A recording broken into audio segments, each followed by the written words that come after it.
विश्व वंदनीय, विश्व पूजनीय, समाज सुधार के महानायक, गरीबों, दलितों, पिछड़ों को समानता का अधिकार दिलाने वाले संविधान के स्वर्णकार डॉक्टर भीमराव अंबेडकर को व भगवान गौतम बुद्ध, संत कबीर, संत रविदास, सभी समाज सुधारक, सभी विद्वानों को नमन बंदन करता हूं। जैसा कि आप सभी जानते हैं, 14 अप्रैल को प्रत्येक वर्ष डॉक्टर भीमराव अंबेडकर का जन्मोत्सव कार्यक्रम संपूर्ण विश्व में, खासकर भारत देश में, भिन्न भिन्न राज्यों में, भिन्न भिन्न जनपदों में, भिन्न भिन्न ग्रामों में बड़े हर्ष उल्लास के साथ, बड़े श्रद्धा के साथ मनाया जाता है। उसी की श्रृंखला में जनपद शाहजहांपुर की पावन भूमि नांगपुत्र बौद्ध विहार ग्राम बलेली में 2 दिवसीय रात्रि वेला का प्रोग्राम रखा गया है, जिसमें हम सभी लोग बाबा साहब डॉक्टर भीमराव अंबेडकर व भगवान गौतम बुद्ध की शिक्षाओं पर प्रकाश डालेंगे और अपने जीवन को कृतार्थ बनाएंगे। कार्यक्रम का आयोजन गांव की सम्मानित प्रधान श्रीमती आशा रानी व श्रीमती क्षमा वर्मा, पूर्व ब्लॉक प्रमुख ददरौल के द्वारा संचालित किया जा रहा है और इनके विशेष सहयोगी श्री बलबीर सिंह गौतम जी, श्री पृथ्वीराज जी, श्री गंगाचरण गौतम जी, श्री जगदीश प्रसाद गौतम, श्री बाबूराम गौतम, श्री सुधीर कुमार, श्री राम प्रकाश एडवोकेट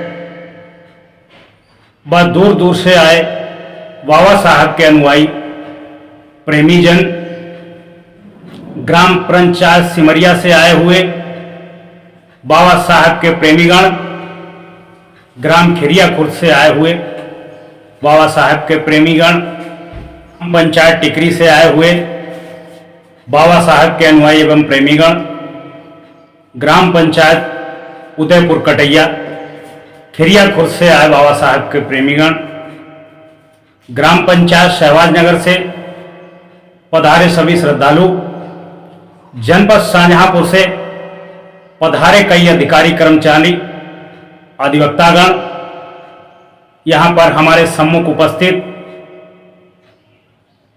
श्रद्धा एवं दया करुणा की मूर्ति माताएं एवं बहनें, सभी भद्र ग्रामवासी, क्षेत्रवासी व यहाँ बौद्ध विहार के संचालक नांगपुत्र भंते जी, सबके प्रिय नन्हे मुन्ने बच्चे,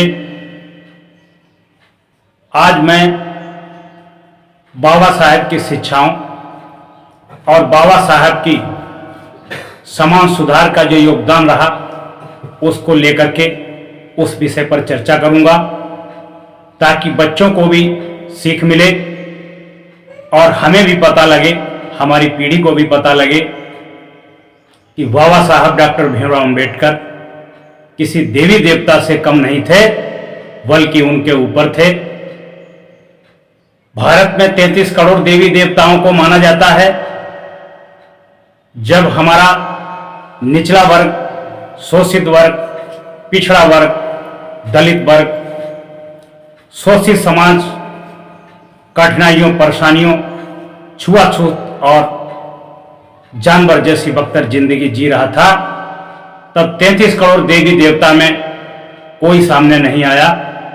वो पहला शख्स था डॉक्टर भीमराव अंबेडकर, जिसने देखा कि हमारे देश की, हमारे दलित वर्ग की, हमारे पिछड़े वर्ग की इतनी स्थिति खराब है, इतनी दुर्दशा है, इसको मैं ठीक करूंगा। उन्होंने ठीक करने का बीड़ा उठाया और पूरे देश से गंदगी को साफ करने का काम किया। इसलिए हम बाबा साहब डॉक्टर भीमराव अंबेडकर को प्रत्येक 14 वर्ष उनके जन्मोत्सव पर उनको याद करते हैं, उनको नमन बंदन करते हैं। इसी श्रृंखला में हम चाहेंगे कि हमारे विशेष आयोजक गांव की प्रधान सम्मानित श्रीमती आशा रानी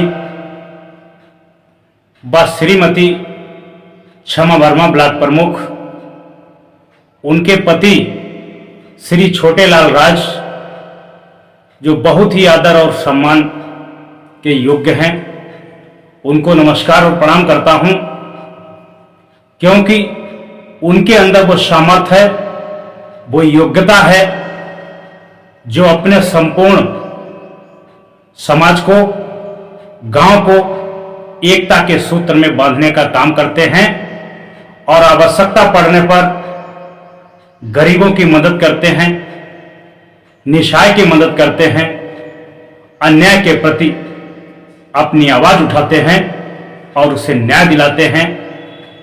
प्रत्येक नव वर्ष पर सबको वस्त्र दान करते हैं, भोजन कराते हैं और होली दिवाली में भी उनका विशेष योगदान रहता है कि ज़्यादा से ज़्यादा गरीबों को खुशियाँ मिल सकें। मैं उन सभी से अनुरोध करूंगा कि कृपया आकर के दीप प्रज्वलन करते हुए, मोमबत्ती जलाते हुए बाबा साहब भगवान बुद्ध की कथा को आगे बढ़ाने से पहले दीप प्रज्वलन कर ज्ञान का प्रकाश फैलाएं। आइए कृपया मैं उनका स्वागत करता हूं। बाबा साहब को अगरबत्ती धूप बत्ती जलाई जा रही है और लगातार पुष्पांजलि भी की जा रही है। धन्यवाद। आज का कार्यक्रम बहुत विशाल कार्यक्रम है और लगातार 2 दिवस कार्यक्रम चलेगा। हम अपनी बात को बहुत ही संक्षेप में रखेंगे। उसके बाद में दूर दूर से आए हमारे अन्य कलाकार, अन्य वक्तागण जो अपने अमृत विचारों से आप तक अपनी बात को पहुंचाएंगे और कलाकारी से, नाटकीय तरीके से बाबा साहब का जन्मदिवस, बाबा साहब का संघर्ष, बाबा साहब की योग्यता के बारे में आप सभी को बताएंगे। हम संक्षेप में आपसे बात करेंगे। बाबा साहब 5-6 वर्ष की अवस्था के थे। वह स्कूल पढ़ने के लिए गए तो उन्हें स्कूल में प्रवेश नहीं मिला, क्योंकि वे अछूत जाति के थे, दलित वर्ग के थे, गरीब वर्ग के थे। उनके माता पिता द्वारा बार बार अनुरोध करने पर उन्हें स्कूल में प्रवेश नहीं मिला।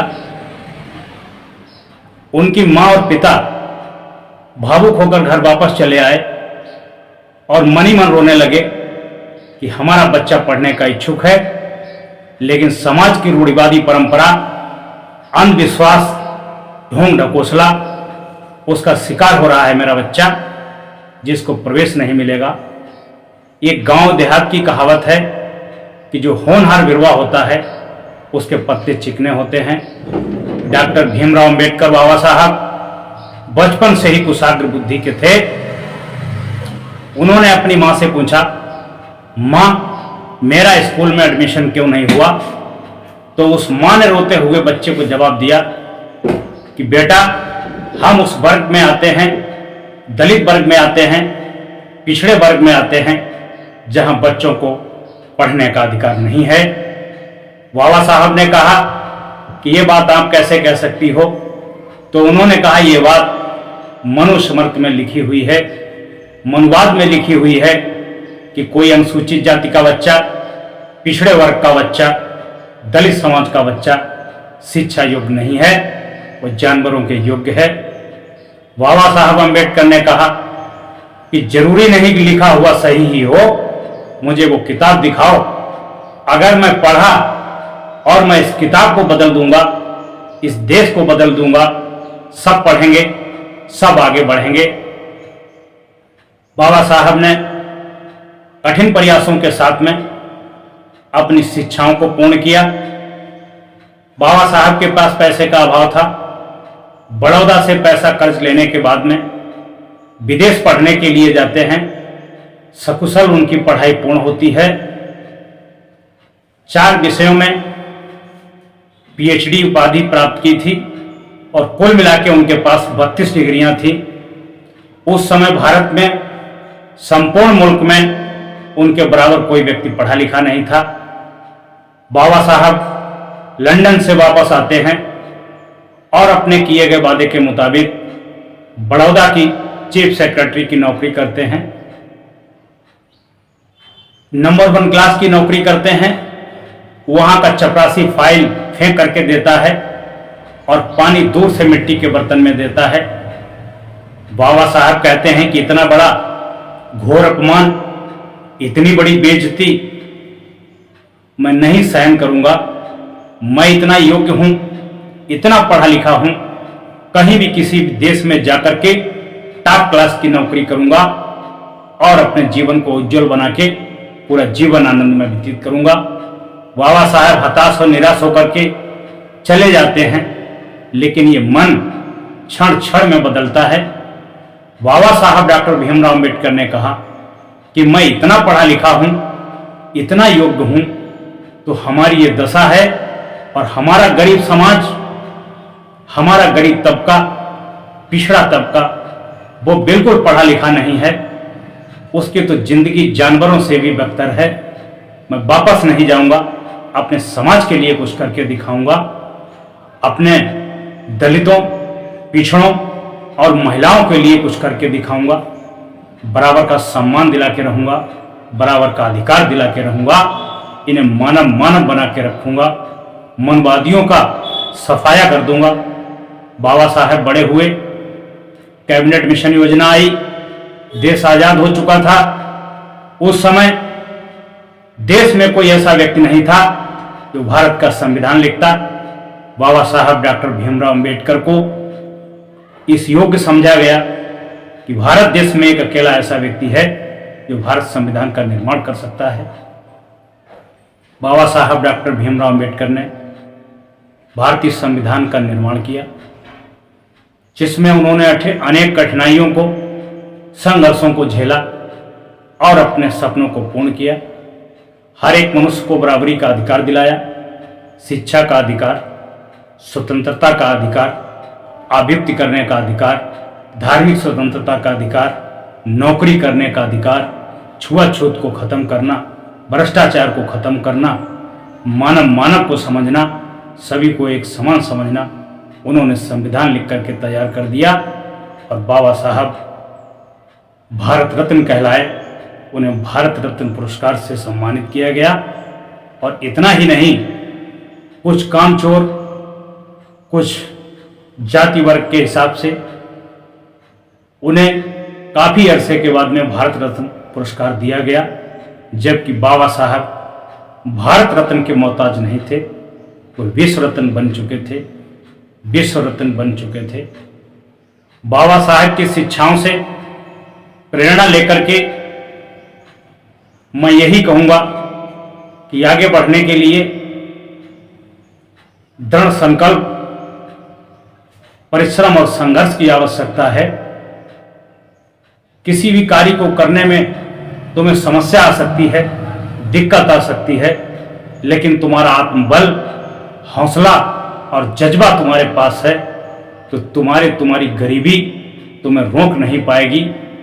क्योंकि बाबा साहब को पढ़ने के लिए, बैठने के लिए जगह नहीं थी, पीने के लिए पानी नहीं था, खाने के लिए भोजन नहीं था।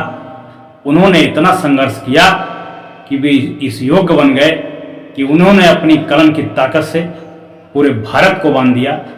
आज के समय में ऐसा कोई बच्चा नहीं है जिसके माँ बाप उसको अच्छे कपड़े न पहना पाएं, उसको कॉपी पेन न खरीद पाएं, उसको बढ़िया भोजन न करा पाएं, उसको स्कूल में दाखिला न दिलवा पाएं, उसकी फीस न चुका पाएं। ऐसा आज के ज़माने में कोई माँ बाप नहीं है, सब अपने जगह पर सक्षम हैं। और ये सक्षमता डॉक्टर भीमराव अंबेडकर बाबा साहब की देन है। बाबा साहब ने इतना संघर्ष करने के बाद में इतना कुछ किया। तुम अगर कुछ ज़्यादा नहीं कर सकते हो तो पढ़ लिख करके अपना कल्याण कर लेना, अपने माँ बाप का नाम कर देना, तुम्हारे लिए इतना ही काफ़ी है। ये तुम इतना ही सुधार कर लेते हो तो ये देश सुधर जाएगा, ये युग सुधर जाएगा, ये मानव संवर जाएगा। मैं अपनी बात को समाप्त करता हूँ और जो अगले हमारे वक्ता हैं वो अपनी बात को पेश करेंगे, अपनी बात को आप तक पहुँचाएंगे। धन्यवाद। जय भीम, जय भारत, नमो बुद्धाय।